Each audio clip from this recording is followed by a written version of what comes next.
DPRD Badung gelar rapat paripurna secara hybrid dengan agenda pengambilan keputusan Dewan terhadap rancangan kebijakan umum APBD Kabupaten Badung tahun anggaran 2022 dan rancangan prioritas dan plafon anggaran sementara APBD Kabupaten Badung tahun anggaran 2022 di ruang sidang utama Gosana kantor DPRD Badung.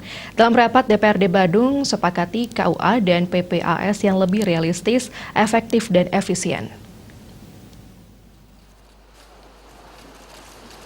Bupati Badung Nyoman Giri Prasto mengatakan dengan disepakatinya KUA dan PPAS tersebut berarti telah sepakat dan bertanggung jawab atas seluruh substansi yang terkandung dalam kedua dokumen anggaran tersebut, terutama berkenaan dengan kebijakan umum pendapatan dan belanja daerah serta prioritas program, kegiatan dan subkegiatan beserta plafon anggarannya.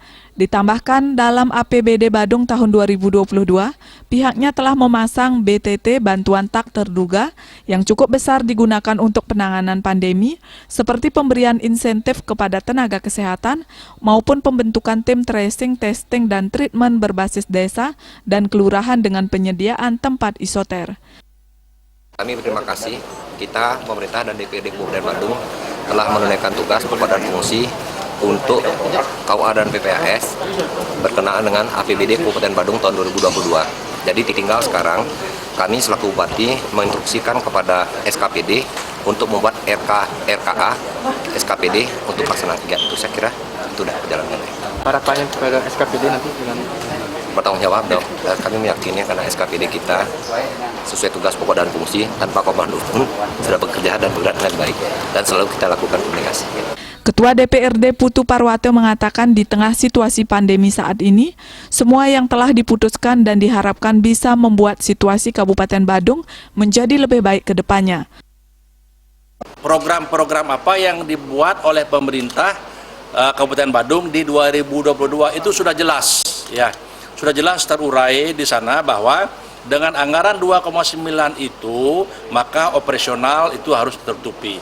Yang kedua, hal yang mandatori itu sudah dapat kita atasi, 10,6% kesehatan dan 21% daripada pendidikan. Lalu yang penanganan dampak COVID itu kita fokus adalah 180 miliar kita sudah alokasikan untuk penanganan COVID di 2022. Bupati Badung menambahkan penghargaan dan terima kasih atas kesungguhan dan kerja keras pimpinan dan anggota DPRD sehingga pembahasan dua dokumen penganggaran daerah dapat dilalui dalam suasana kebersamaan dan pemahaman yang sama berdasarkan amanat regulasi yang berlaku. Putu Ratna, Bali TV.